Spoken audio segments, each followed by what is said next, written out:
பொதுக்காலம் 2ஆம் வார ஞாயிற்றுக்கிழமை. முதல் வாசகம். ஆண்டவரே பேசும், உம் அடியேன் கேட்கிறேன். சாமுவேல் முதல் நூலிலிருந்து வாசகம். அந்நாட்களில் கடவுளின் பேழை வைக்கப்பட்டிருந்த ஆண்டவரின் இல்லத்தில் சாமுவேல் படுத்திருந்தான். அப்பொழுது ஆண்டவர் சாமுவேல் என்று அழைத்தார். அதற்கு அவன், இதோ அடியேன் என்று சொல்லி ஏலியிடமோடி, இதோ அடியேன், என்னை அழைத்தீர்களா என்று கேட்டான்.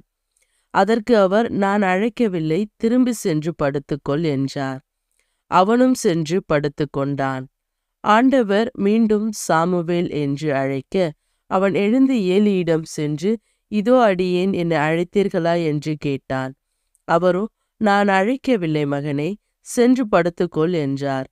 சாமுவேல் ஆண்டவரை இன்னும் அறியவில்லை.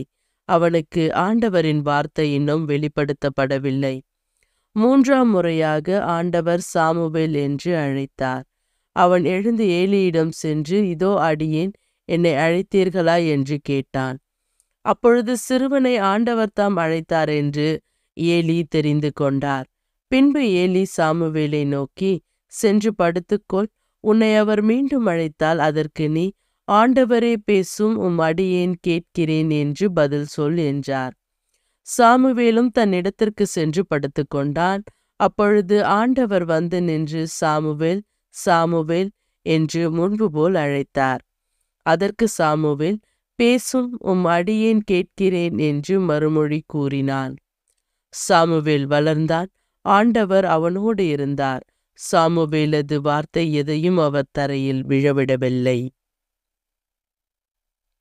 இது ஆண்டவரின் அருள்வாக்கு. இறைவா, உமக்கு நன்றி. 2ஆம் வாசகம்.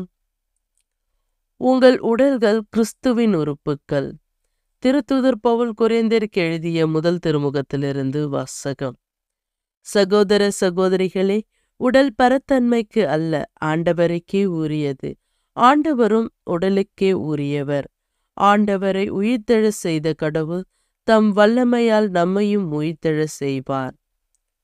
உங்கள் உடல்கள் கிறிஸ்துவின் உறுப்புக்கள் என்று தெரியாதா? ஆண்டவரோடு சேர்ந்திருப்பவர் அவருடன் உள்ளத்தால் ஒன்றித்திருக்கிறார். எனவே பரத்தன்மையை விட்டு விலகுங்கள். மனிதர் செய்யும் எப்பாவமும் உடலுக்கு புறம்பானது. ஆனால் பரத்தன்மையில் ஈடுபடுவோர் தம் சொந்த உடலுக்கு எதிராகவே பாவம் செய்கின்றனர்.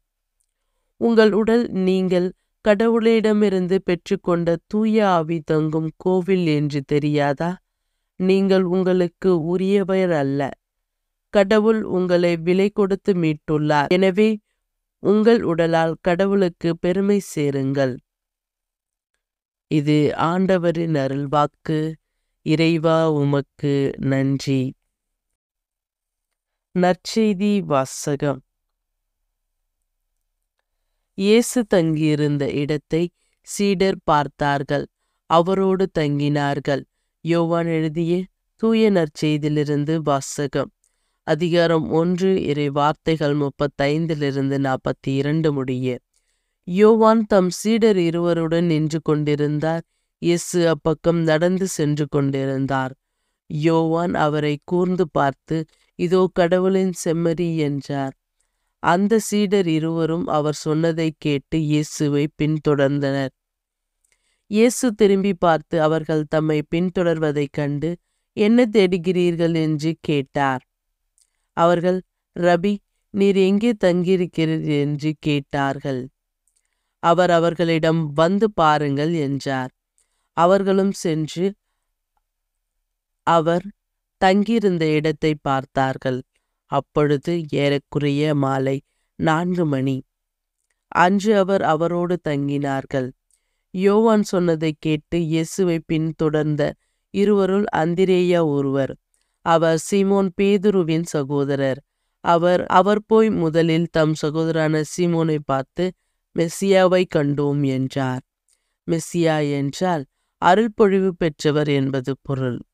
பின்பு அவர் சீமோனை இயேசுவிடம் அழைத்து வந்தார். இயேசு அவரை கூர்ந்து பார்த்து, நீ யோவானின் மகன் சீமோன், இனி கேபா எனப்படுவாய் என்றார்.